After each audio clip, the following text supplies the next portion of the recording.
Hold up ito, wag ka nang pumalag. Ako? Oo, dalawa lang naman tayo dito eh, bobo. Mamili ka, pera o buhay mo. Wala bang ibang choices yan? Ano to, exam, multiple choices?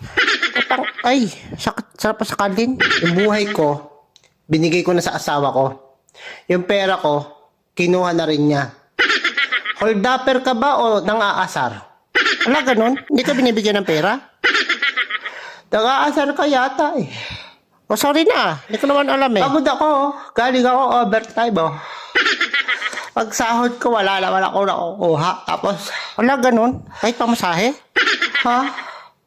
Pag mag-hold up ka, huwag ka na mag-asar. Grabe naman affected mo. Saka ako hold upin mo, yung walang asawa, walang pamilya, ganun. Ano yun, tatanungin ko muna kung may asawa o wala.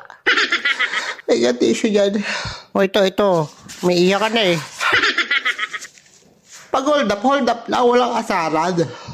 Hindi ko naman alam eh. Ang iinis ka eh. Sige, sa susunod tatanungin ko kung Subukan sige. mo, nabubuli ka pa eh. Nag-hold up ka na, nabubuli ka pa. Hindi ko nga sadya, hindi ko alam. Dalawang kaso yan. Wala, ganun ba yun?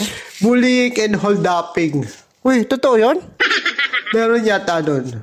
Sige na, hindi na kita hold upin. Hingan mo pa akong tiso. Sige na, Hayop. balis ka sa harap ko, nakakaliban-baran ako sa mukha mo.